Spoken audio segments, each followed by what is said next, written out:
के सुपुर्द कर सके। हे माता, पिताश्री के अचानक स्वर्गवासी होने का क्या कारण है? हे पुत्र,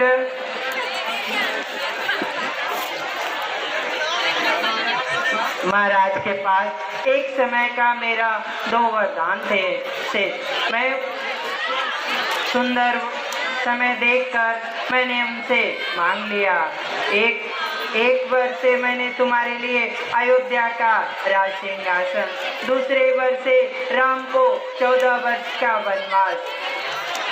राम का वनगमन ही तुम्हारे पिता का मृत्यु का कारण है। बेटा, इसमें मेरा कोई दोष नहीं है। अरे भैया, मैं कितना बड़ा पापी हूँ।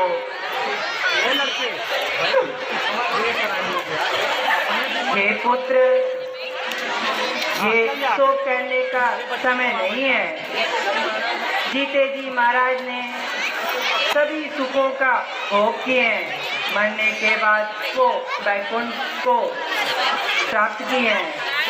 इसलिए शोक त्यागो और अयोध्या का राज सिंहासन संभालो। पापिनी, तूने तो सब प्रकार से कुल का नाश कर दिया। यदि तेरे मन में ऐसी कोई दुर्भावना थी तो मुझे जन्म लेते ही मार क्यों न दिया? बीज को काटकर पल्लों को सींचना चाहती है। जल से अलग कर तू चाहती हो मछली जिंदा रहे।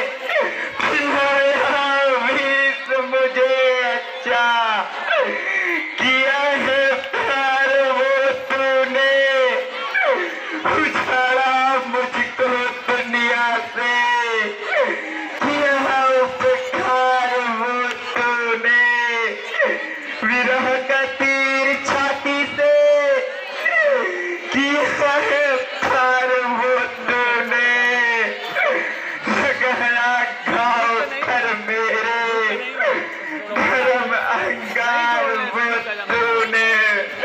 मैं समझा खूब समझा, और कि तेरी प्रीत नागिन की कहाँ से सीखी है तूने? हाय पापिनी रीत नागिन की, हरे कुलघाती तेरे मन में जब ऐसी बुरी विचार आई तो तेरा हृदय प्रदय क्यों न हो गया? कुल विनाशक वरदान मांगते हुए तेरी छिपा मुंह से अलग क्यों न हो गई? अरे महाराज ने तेरा विश्वासी कैसे कर लिया? लगता है विधाता भी मरने से पूर्व उनकी बुद्धि को भ्रष्ट कर दिया होगा। विधाता भी नारियों के हृदय की गति को नहीं जानता। ये सब खपट और अवगुणों की खान होती है। महाराज थे सीधे स्वभाव के थे, ये इसकी तीर्थजट को नहीं समझ पाए होंगे। बोलो पीछे जाने को ना बेटा, इधर मत आओ, उधर ही हो। मैं सौगंध खा के कहती हूँ, इसके अलावा मैंने महाराज से कुछ नहीं कहा। तुम सकी मेरे ऊपर नाराज हो रहे हो। अरे मन बुद्धि, यह तो बता कि इस संसार में ऐसा कौन सा प्राणी है जिसे श्री रामचंद्र जी प्राणों से प्रिय नहीं है? उसी श्री रामचंद्र जी से तेरा इतना अहित हो रहा है तो तू कौन है? सत्य बता। अब तो इच्छा घसाई हुई है वो हो गई। अब तो अपना मुंह काला करके मेरी इन आंखों के सामने से दूर हो जा। मैं अब तेरा मुंह भी नहीं देखना चाहता। हाय विधाता, तूने मुझे राम विरोधी कैसे बना दिया? मेरे समान पापी इस संसार में और कोई नहीं है। इस नागिन को तो मैं व्यर्थ में ही दोष दे रहा था।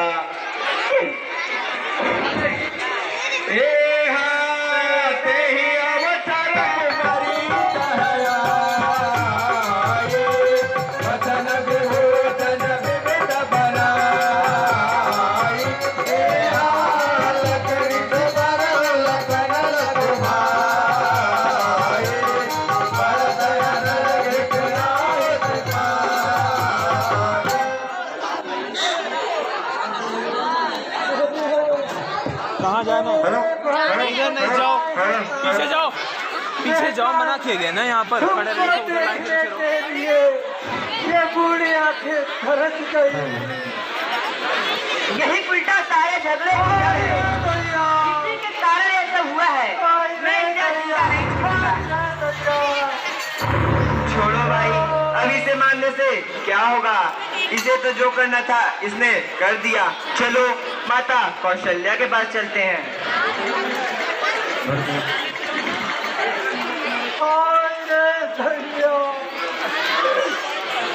मैंने तुम्हारा क्या बिगाड़ा था बेटा? मना करेंगे ना यहाँ पर किसी के साथ अच्छा करने का यही फल होता है। आय रे मैया। महाराज की जय हो। हे महाराज, भरत जी चतुरंगनी सेना के साथ इंद्री पहाड़ है। क्या कहा? श्री भरतलाल जी चतुरंगनी सेना इधरी को आ रहे? इस तरह भरत जी को सेना सजाकर आने का क्या कारण हो सकता है? लगता है भरत जी के मन में कोई खोट आ गया है। वे रामचंद्र जी व लक्ष्मण को अकेला जानकर उनको हमेशा के लिए समाप्त करके अकेले राज करना चाहते हैं। लेकिन शायद तुमको यह पता नहीं, भरत का समाज श्री रामचंद्र का कुछ नहीं बिगाड़ सकते। अभी तक तो कलंगी लगा है, अब तो जीवन की हानि होगी। कोई आश्चर्य नहीं, विष की थैली में अमर फल नहीं लगता। ये मेरे बहादुर सैनिकों, जी महाराज, समस्त लोगों को गंगा में डुबो दो और घाटों को घेर लो। आज भरत को कुश्ती करने का फल चखा देना है।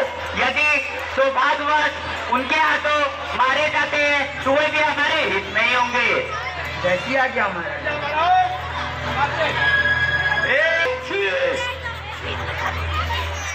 नहीं महाराज नहीं, तो बिना सोचे समझे कोई ऐसा कदम न उठाइए, क्योंकि दूत द्वारा यह भी संदेश मिला है कि भरतलाल जी के साथ साथ उनकी माताएं हैं और भी लोग हैं। हो सके वो राम जी को मनाने के लिए आ रहे हैं। शायद ठीक कह रहे हैं, ऐसा भी हो सकता है। इसलिए मैं चलकर देखता हूँ, जैसा भी होगा हम आप लोग को वहीं से इशारा कर देंगे। आप लोग हमारे आदेश का प्रतीक्षा करिएगा। जैसी आज्ञा महाराज।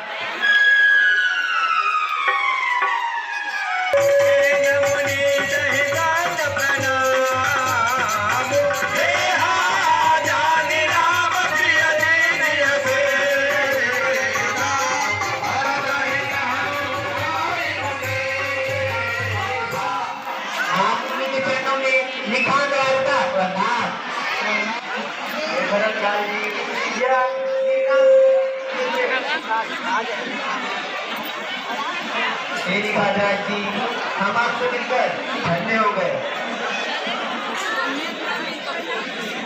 करत दैंडवत देखते ही भरत लीन उगलाई, मन हो लखन सन भेंट भये, प्रेम नहीं गए समाऊ। हम लोग श्री रामचंद्र जी को मनाने के लिए बनने जा रहे हैं। भरतलाल जी, आप तो धन्य है, आपके साथ महान इस पृथ्वी पर कोई नहीं है। इसीलिए प्रभु श्री रामचंद्र जी आप इनका गुणगान क्या करते थे। हे भरतलाल जी, इस चंद्र में प्रभु श्री रामचंद्र जी को आप कहाँ ढूंढेंगे? मैं उनके साथ चित्रकूट तक गया था।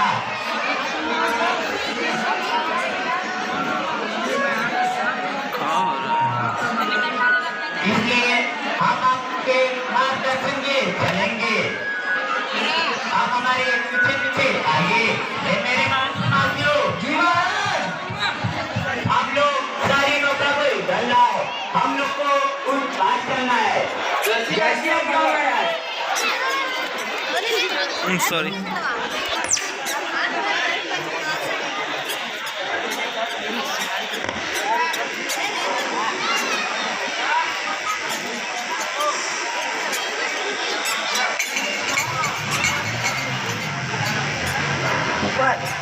समाए का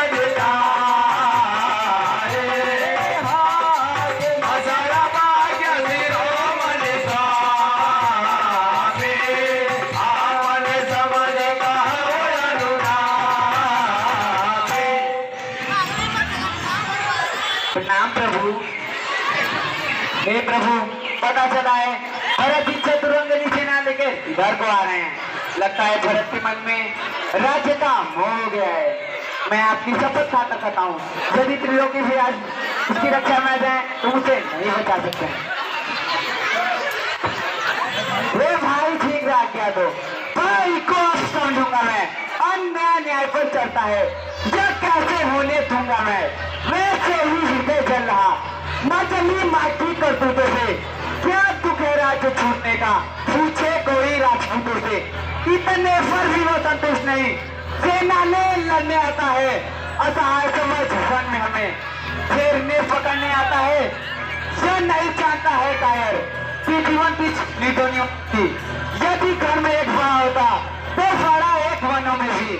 हे नाथ रोकते रहे सदा, पर आज रोकना नहीं मुझे। सौगंध आपको है मेरी, इस समय टोकना नहीं मुझे। यदि पुत्र सुमित्रा का हूं मैं तो उसका कर्म मिटा दूंगा। श्री राम राय पृथ्वी पर जब भर में उसे सुला दूंगा। शांत लक्ष्मण शांत। हे तात, तुम्हारी तेज और वीरता पूरे संसार को व्यतीत है। फिर भी कुछ कहने और करने से पहले यह सोच समझ लेना चाहिए। मुझे पूर्ण विश्वास है कि भारत को कभी भी राजमत नहीं हो सकता। वह तो संतों के समान निश्चल है। उसके आने का कोई अन्य ही कारण होगा।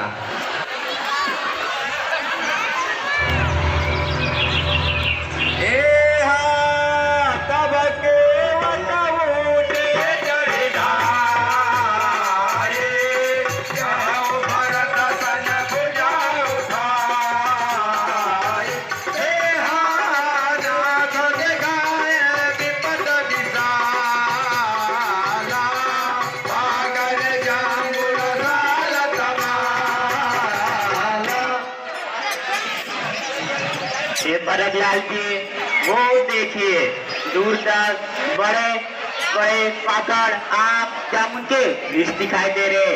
उन्हीं के बीच में एक बड़ा वट वृक्ष है। वहीं पर प्रभु श्री रामचंद्र जी कुटिया बनाकर माता सीता व लक्ष्मण के साथ विश्राम कर रहे हैं।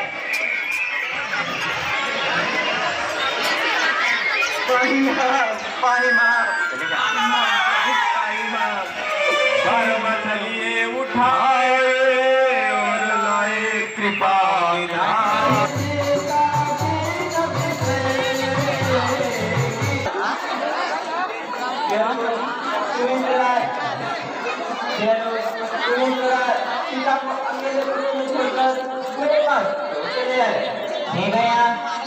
भाभी ने आपकी रक्षा के लिए भेजा है। मेरे बार बार मना करने पर भी वो नहीं मानी। हमें ऐसा लग रहा है कि सीता को बुलाने नहीं है। चलो अति शीघ्र चलते हैं।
प्रकृति नहीं पता चलता लड़की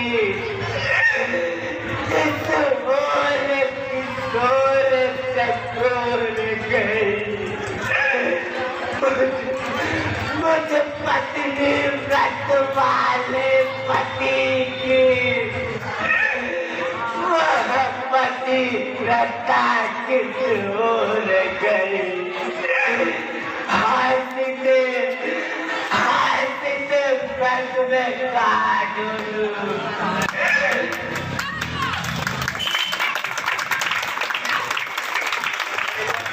भैया अब रोने धोने से क्या होगा? चलिए आप माता को ढूंढते हैं।